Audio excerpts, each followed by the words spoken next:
स्वागत किया। स्वागतम ते नमस्तुभ्यं ब्रह्मन् किं करवाम ते ब्रह्मर्षीणाम तपः साक्षान् मन्ये त्वार्य वपुर्धरम्। मैं आपका बहुत बहुत स्वागत करता हूँ।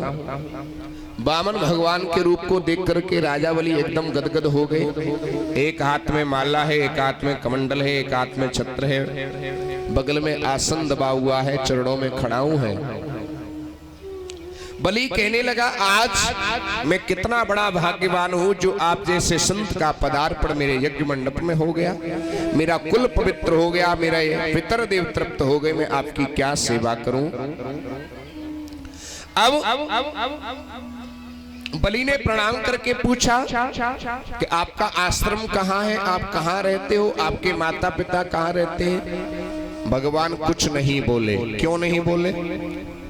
का किसी से कुछ लेना होता है तो थोड़ा सा दिखावा भी करना जरूरी होता है। शुक्राचार्य जी से बलि ने कहा कि ये ब्रह्मचारी बोलते क्यों नहीं है? इनकी माला का जाप चल रहा है और जाप करते समय अगर दूसरे से बात की जाती है तो भजन का छठवां हिस्सा पुण्य दूसरे को लग जाता है। अब तो बलि की श्रद्धा बढ़ गई। धीरे धीरे भगवान ने माला पूरी कर ली। भगवान बोले, तुम्हारा ही नाम बलि है? हाँ, मेरा ही नाम बलि है।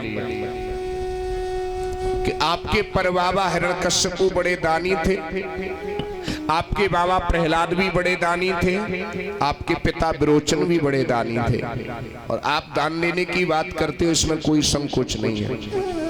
लेकिन मैं तुम्हारी इस इच्छा को पूरा नहीं कर सकता। क्यों? क्योंकि मैं महान त्यागी हूं। मैंने आज तक जीवन में किसी से कुछ नहीं लिया। बलि कहने लगा, आप मेरे जैसे राजा के पास आए हो तो आपको कुछ न कुछ तो लेना ही पड़ेगा। भगवान बोले, देखो, अगर तुम देना चाहते हो तो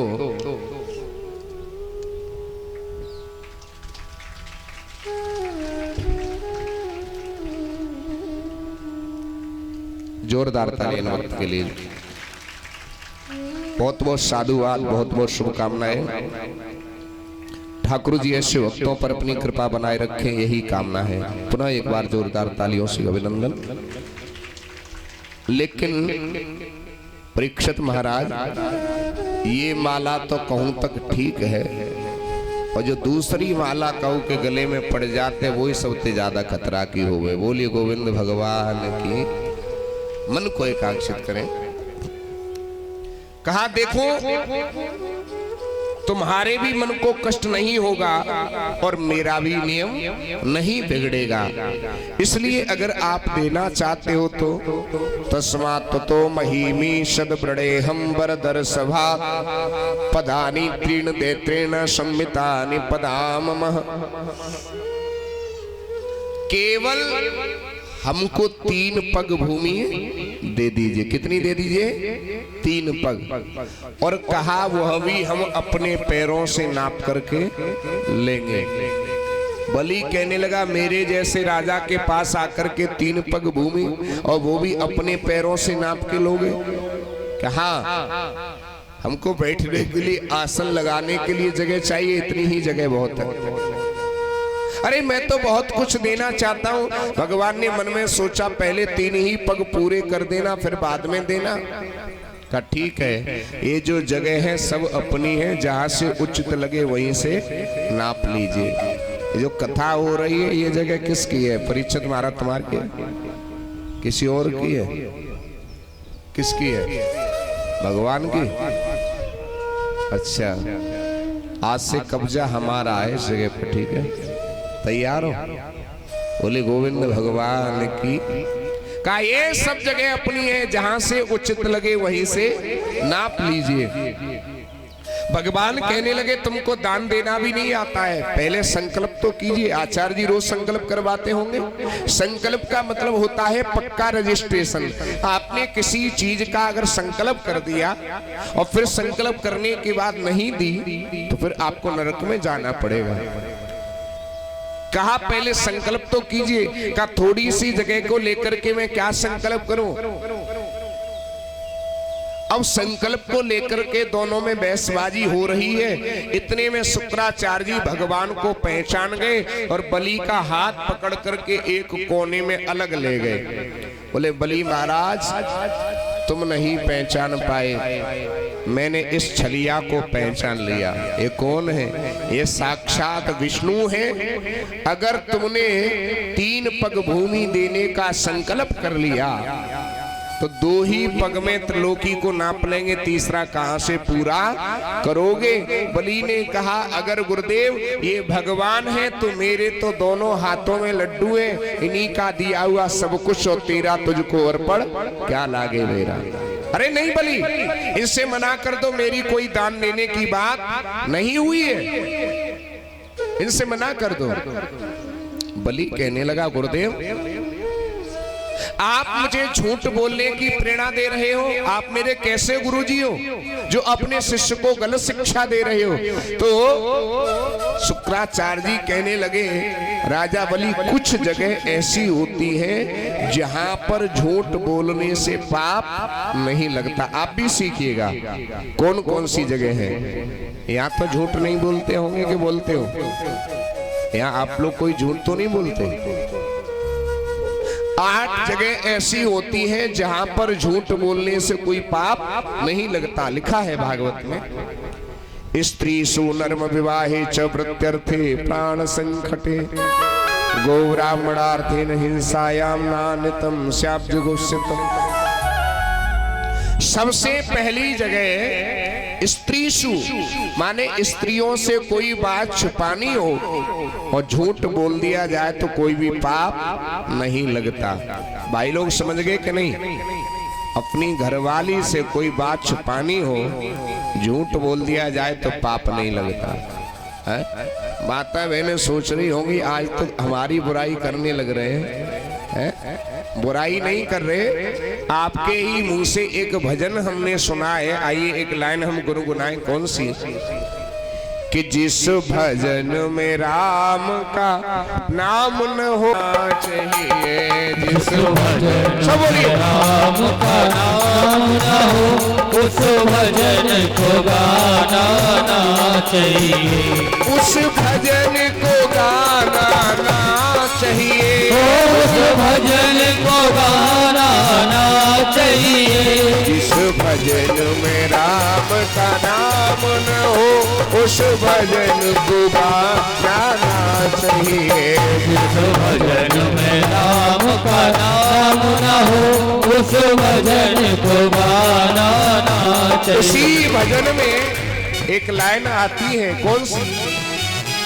चाहे पत्नी कितनी प्यारी हो, चाहे पत्नी कितनी प्यारी हो, चाहे पत्नी कितनी प्यारी हो, चाहे पत्नी कितनी प्यारी हो, चाहे पत्नी कितनी प्यारी हो। आगे की लाइन माता बहने बोले पर भेद बताना, और जोर से बोलिए पर भेद बताना।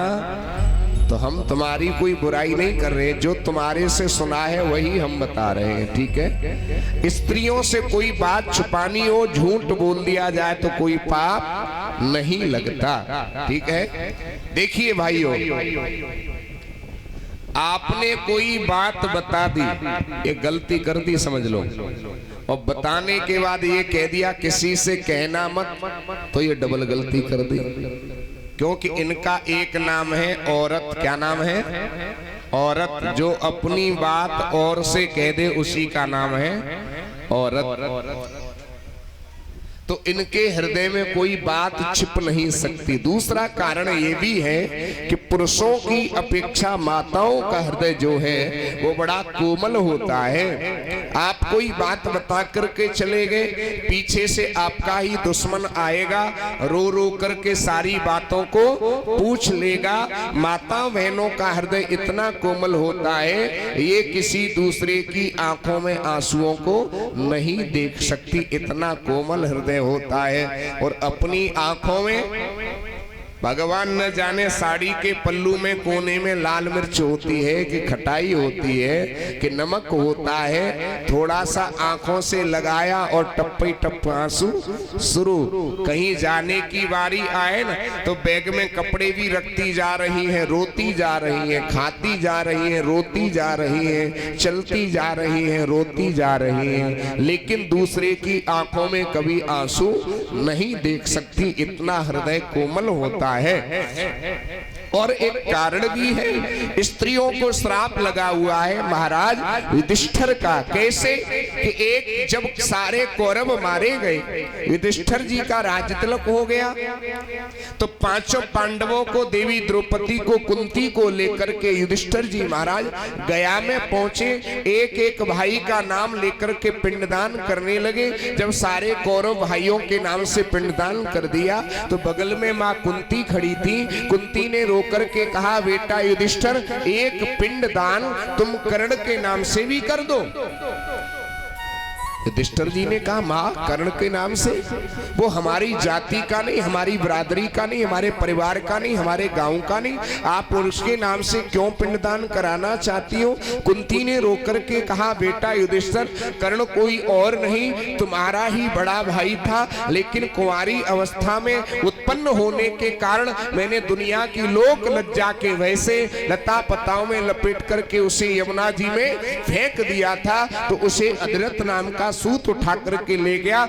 उसकी पत्नी का नाम था राधा, उसने पालन पोषण किया, इसलिए उसका नाम कौनते कर्ण राधे हो गया। तुम्हारा ही बड़ा भाई था। इतना सुनते युधिष्ठिर जी भी रोने लगे, कहने लगे, माँ जब भी मैं कर्ण के पैरों को देखता था मेरी बुद्धि चकरा जाती थी, इसके पैर मेरी माँ से मिलते जुलते क्यों हैं? अगर माँ हम भाइयों को पता होता ये हमारा बड़ा भाई है तो हम पांचों भाई बैठ करके उसकी सेवा करते, उसको मरने नहीं देते। और माँ तुमने थोड़ी सी लोक लज्जा के पीछे इतने बड़े भारी वीर भाई को मरने दिया।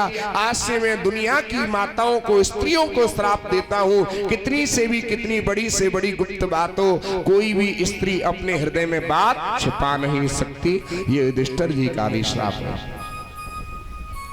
तो पहली जगह स्त्रियों से कोई बात छिपानी हो, झूठ बोलना पड़े तो पाप नहीं लगता है ना। भजन में पहले ही लिख दिया गया, चाहे पत्नी कितनी प्यारी हो पर भेद बताना। पहली लाइन कौन सी थी? जिस भजन में राम का नाम न हो उस भजन को गाना। आपके यहाँ भी गाती है इस भजन को? गाती है? क्या गाती है? जिस भजन में राम का नाम न हो उस भजन को गाना। अच्छा, जादना छोरा की बारात जाती है, फिर रात में तुम राम ही राम रखती हो, कुछ और करती हो। क्यों जी? उस दिन तो बड़े सुंदर सुंदर श्लोक गाती हो तुम लोग, क्यों? क्या परंपरा लोगों ने बना रखी है। ये कितने बड़े शर्म की बात है, ध्यान देना। ये कोई नियम नहीं, ये कोई प्रचलन नहीं जो आप करती हो।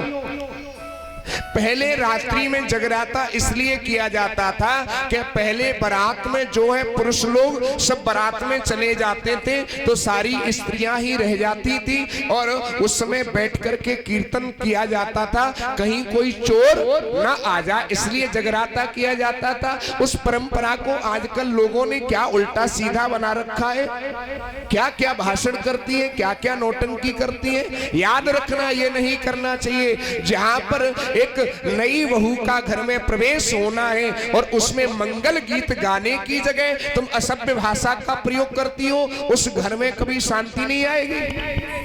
और फिर कहो कि बहू हमको अच्छी नहीं मिली है। बहू क्या करेगी? तुमने मंगलाचरण ही खराब कर दिया है, घर को तुमने गालियों से भर दिया, तो उसके अंदर संस्कार कैसे होंगे? वैसे ही संस्कार बनेंगे।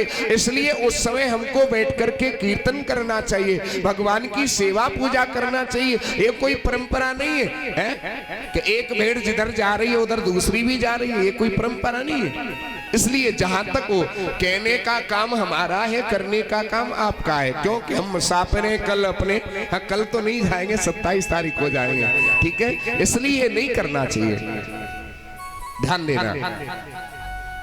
दूसरी जगह अगर किसी कन्या के विवाह में झूठ बोलना पड़े, कन्या कुरूप हो, उसकी पढ़ाई करनी पड़े, तो उसमें कोई पाप नहीं लगता। और वृत्ति अर्थे, व्यापार में अगर झूठ बोलना पड़े, व्यापार में अगर झूठ बोलना पड़े तो कोई पाप नहीं लगता। भले ही तुम बाजार से चीज 10 रुपए की लेके आओ, 12 की बेच दो, कोई बुराई की बात ना है, लेकिन 20 की बेचोगे तो। व्यापार में अगर झूठ बोलना पड़े थोड़ा बहुत तो कोई पाप नहीं लगता है। और कभी कभी हंसी मजाक में भी झूठ बोल दिया जाए तो कोई पाप नहीं लगता। अब ये आप कोई परंपरा मत बना लेना कि शास्त्री जी ने कह दिया हंसी मजाक में झूठ बोल दिया जाए पाप नहीं लगता, तो दिन रात हंसी मजाक ही करते रहो। कभी कभी कदाचित किसी के प्राणों को बचाने के लिए झूठ बोलना पड़े तो पाप नहीं लगता। गौ हत्या बचाने के लिए झूठ बोलना पड़े तो पाप नहीं लगता। ब्राह्मण हत्या बचाने के लिए झूठ बोलना पड़े तो पाप नहीं लगता। किसी का अगर धन नष्ट हो रहा हो, धन को बचाने के लिए झूठ बोलना पड़े तो कोई भी पाप नहीं लगता। बड़ा सुंदर उपदेश शुक्राचार्य जी कर रहे हैं। वामन भगवान ने कहा राजा बलि तुम दोनों क्या बातें करने लगे, दान देना है तो दो, नहीं तो हम जा रहे हैं। बलि आए हाँ महाराज, जल्दी से संकल्प करो। तो आपने एक तांबे का एक बर्तन देखा होगा जिसको कहते हैं सागर। सागर जानते हैं, जिसमें टोटी बाहर निकली होती है। एक संतों के पास में कमंडल होता है जिसको चीपी कहते हैं, लकड़ी का कमंडल चीपी, जिसमें नोक बाहर निकली होती है। तो शुक्राचार्य जी ने सोचा एक काम करता हूं, इसी सागर की टोटी में जाकर के बैठ जाता हूं, न जल निकलेगा, न संकल्प होगा, न चेला लुटेगा। तो एक छोटा सा रूप बना करके शुक्राचार्य जी उस कमंडल की, उस सागर की टोटी में बैठ गए और एक आंख से देखने लगे। भगवान ने क्या किया, एक पतली सी कुसा ली है और क्या किया भगवान ने कि लीला ने लीलाधर ने भी कि लीला की साख जोड़ डाली, लीला की साख जोड़ डाली और कुश की नोक चुभा करके, कि कुश की नोक चुभा करके छटबाही आंख फोड़ डाली से कुश की नोक।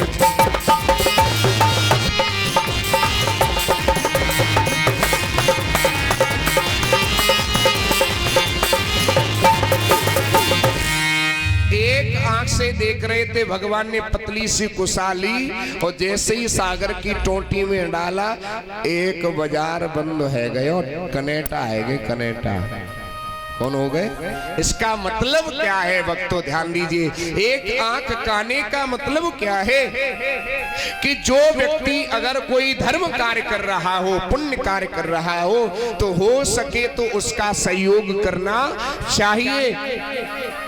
लेकिन आजकल हमने देखा है कोई धर्म कार्य कर रहा हो व्यक्ति, तो उसमें 50 लोग बनाने वाले होते हैं और 50 लोग बिगाड़ने वाले होते हैं। लेकिन मैं कहता हूं फूल कांटों पर खिलते हैं, खुशबू कम नहीं होती, और दुष्ट लाखों हो जाए लेकिन भक्ति कभी कम नहीं होती।